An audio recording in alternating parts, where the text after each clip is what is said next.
Peace, peace. Achille Damone Height. Reflecting on my past so that I can make wiser decisions in the present to create a better and brighter future in the spirit of Sankofa. So today, I'm just thinking back on the myriad of positions that I've had over the last 30 years of working in the corporate world. And I want to ask, have you ever been in a situation where or worked for a company that was trying to kill your soul? Because I definitely have. This one organization that will remain nameless, but I'll just say that they're an organization that you probably had to deal with at one point in your life. They're a large healthcare organization. I spent most of the last 20 years working in healthcare technology. So I would just at least say that. And one thing about healthcare, a lot of these large organizations, they will claim to be nonprofit. And what I've learned is nonprofit is just a designation by the IRS. That doesn't mean that they are definitely serving the community. Like, all nonprofits are not the same. That's the point I'm making. There are some nonprofits that generate revenues of billions of dollars a quarter. Billions of dollars a year, but some billions of dollars a quarter by charging for their services. How that makes them a nonprofit, that's part of the game. That's the game that they play. But anyway, one thing about working for a true nonprofit, the mission statements, they actually are dedicated to service.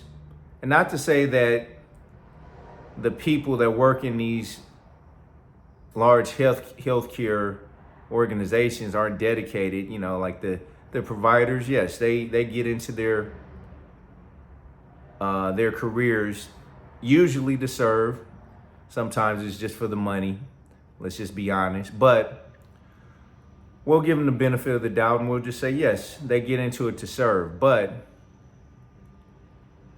the organization itself is all about the profit. And you can tell by the way the energy is in the organization. There's no heart. The heart gets removed from the situation. So in this particular organization that will remain nameless, they were literally trying to kill me.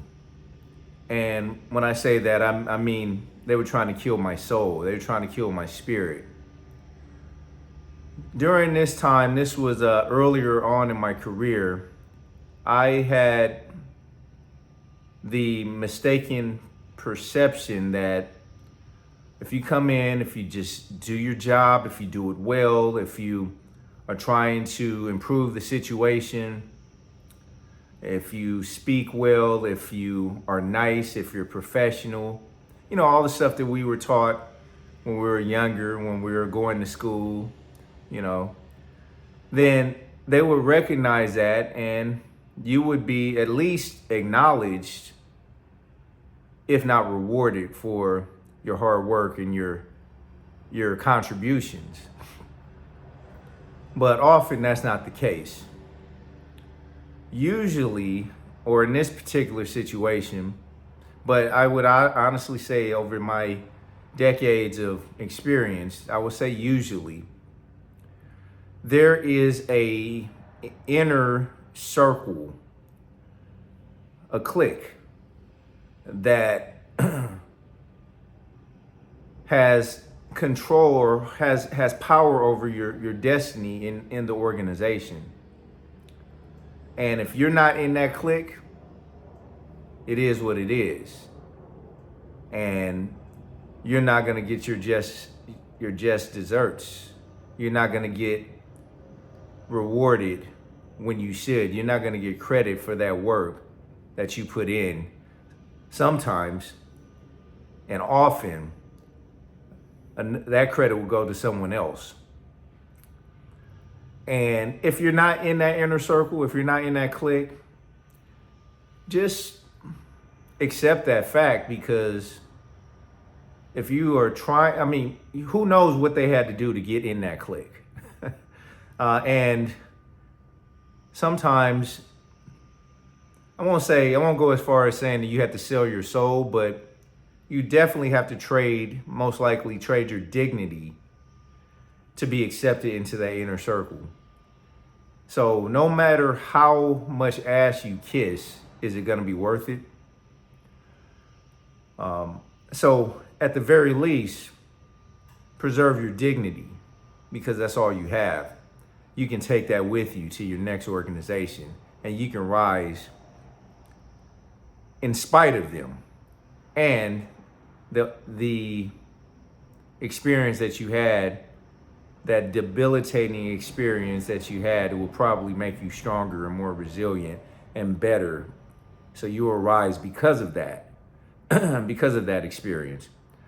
So in this particular organization, I once had a mentor pull me to the side.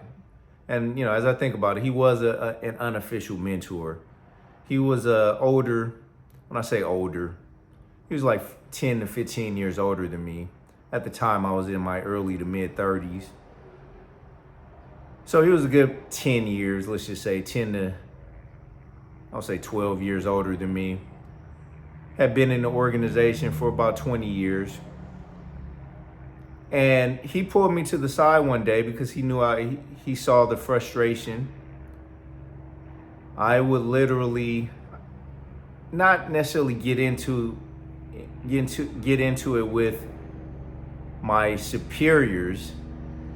I wouldn't necessarily get into it with them, but I would let them know that I wasn't tolerating the nonsense.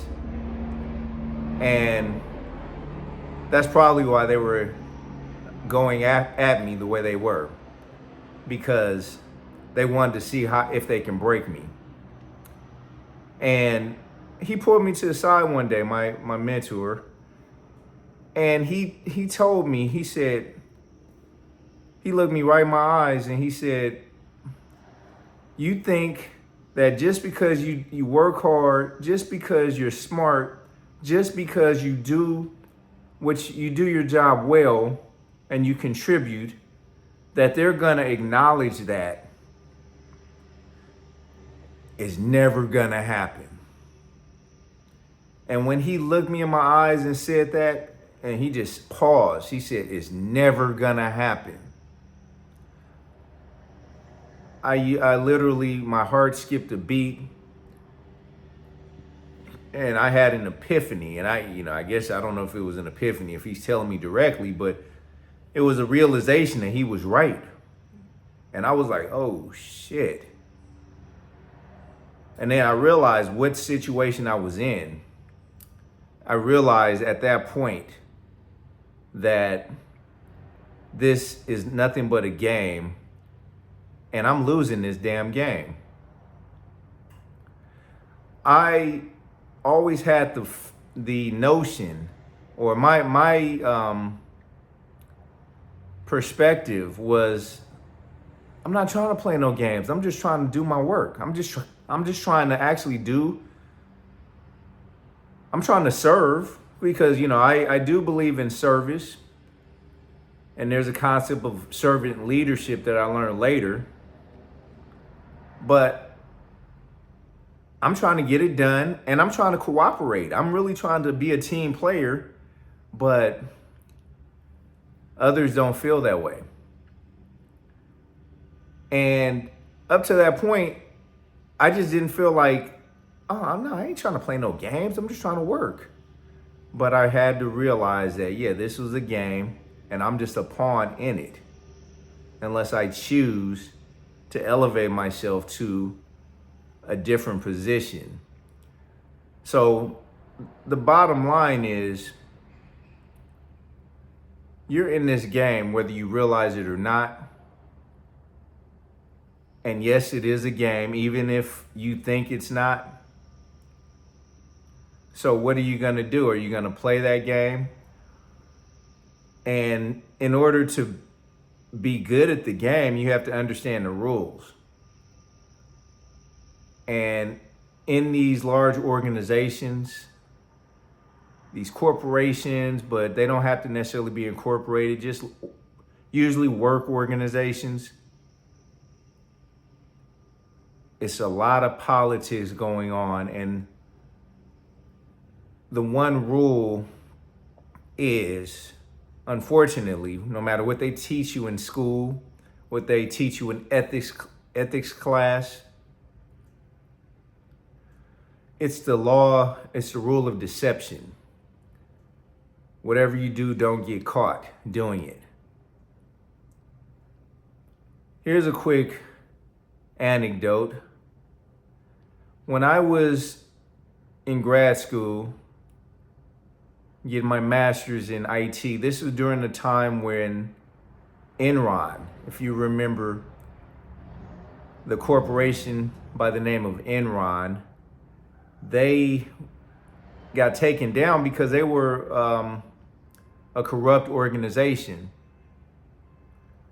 And literally the textbook that we were reading, because we were, it was like strategic management, but we were studying ethics.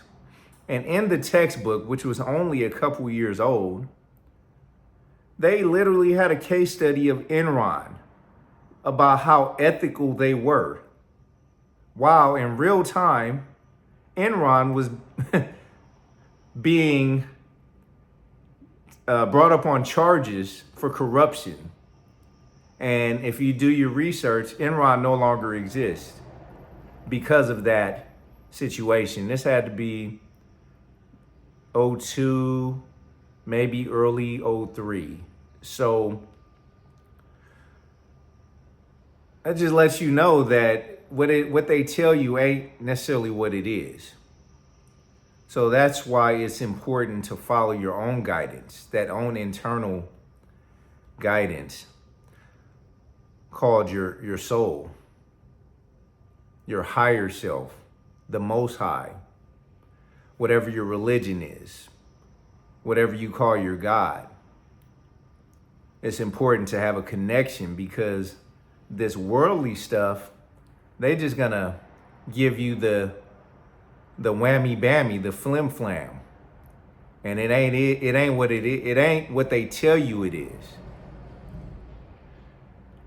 This organization, they would do stupid things to discredit me. I remember, I usually don't work on Martin Luther King's birthday, but in this particular year, it had to be, I would say 07. Yeah, probably 07. Martin Luther King's birthday, I decided to come to work. You know, I didn't take that day off because in the name of being a team player. And don't you know, they picked that one day to write me up on some trumped up charges. Called me into the office. Obviously, there have been a lot of friction, you know, at the workplace. It was a hostile environment. That's what I mean by friction. They were very hostile towards me, and I was just dealing with it because I'm a soldier like that. And, you know, taking deep breaths, relaxing, releasing, working out every morning before I went to work, just so that I can have, you know, manage my stress levels, meditating, you know, things like that. So that my mind, body, and soul was right. So they pulled me into the office, and it was usually, if you get pulled into the office and there's two managers, there's a problem. So there were two managers there, and then they presented me with this piece of paper, and it had a list of violations that I had done. And let's just say there were 7 things on that list. 5 of them were total exaggerations and 2 of them were outright lies. And I'm not exaggerating. I mean, that's what it was. So I looked at these items on the list and I just told them, I don't agree. And I refuse to sign this. And they kind of looked at each other because I guess they weren't used to their employees who they treated like cattle. There's one particular manager, I remember one time in a meeting, he literally told us, when I tell you to jump, you're supposed to say how high. And I was like, what the hell are you talking about? So that's the mindset that they had. So they looked at each other as if they were confused. And they said, well, if you sign it or not, it's still going to go in your file. I said, well, I can't sign anything that I don't agree with. So I refuse to sign it. Is there anything else? And maybe they gave me a copy of it. I don't recall, but after I left their office, they had to regroup to find out, like, okay, was he supposed to sign this or not? But bottom line, I was written up officially. They called it a verbal warning, even though they put it on paper. And I was like, dude, I'm just not signing this, because it'd be one thing if because I feel like I do have some integrity, and we all know, most of us know when we're wrong. And if I felt that I was wrong, meaning that if some of those things, at least half of them on that list was right, I may have signed it. Just because I would have been like, okay, they got me. But my integrity, my higher self told me, don't sign that. Because you never know what they're going to say if you do sign it. Oh, you agree with this. So that's also a lessons learned. Don't sign anything, especially if you don't agree with it. So after that, it was like a full year of pure playing the game of cat and Negro, as Denzel Washington said in Devil in a Blue Dress, except he used the N-word.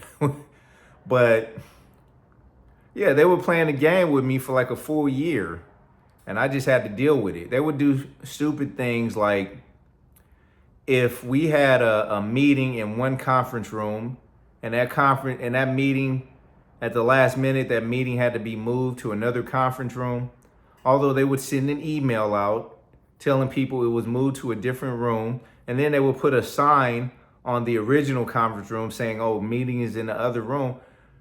They would say, Achille, I need you to stand right here just in case somebody comes to this meeting room so you can tell them that the meeting is in the other room.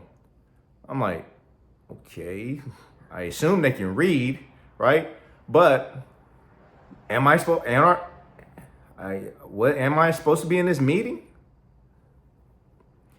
Anyway, as if I'm just like some kind of prop or fixture there, and I serve no value. So they were really trying to destroy my self-esteem. But I looked at it like, hey, I'm just going to get through this because this job is going to help me to get my next job. And that's exactly what happened. So just to summarize all of this, when you're going through situations at your workplace in a toxic, hostile environment, don't let it get the best of you. And I know that's easier said than done. But the way that you can rise above it, the way that you can vibrate higher, is, as I mentioned before, have your mind, body, and soul right. Exercise. Eat right. Meditate. do yoga. That's very good, because yoga is a moving meditation. And the reason that eating right, meaning, laying off, cutting back on the sugars, the carbs, the liquor, which weighs you down, that will allow you to tap into a deeper meditation. It'll allow you to stretch a little bit more during that yoga practice and breathe a little deeper, which energizes your body and your mind, which allows you to deal with this toxic behavior, these people who are testing you, who are trying your soul. Because yes, they do want to see if you're going to break. Don't give them that pleasure. Be resilient. Be the strong person that you were meant to be. And take it all in stride. Take it lightly. And you will find out that a lot of the negative energy that they're sending your way, it can't touch you. It can't harm you. And then opportunities will come to you for you to leave either that position or the job or that organization itself, and another opportunity will open up for you. So have faith that there's a light at the end of that tunnel. Yeah, the Spirit just moved me to talk about this because I know that I'm not the only one who's had to deal with this. And I just want everyone else to know that mind, body, and soul ties into your external environment. So with that said, always know that you're blessed. Stay mindful, stay focused, stay motivated, stay inspired, and above all, stay lucid. Peace out.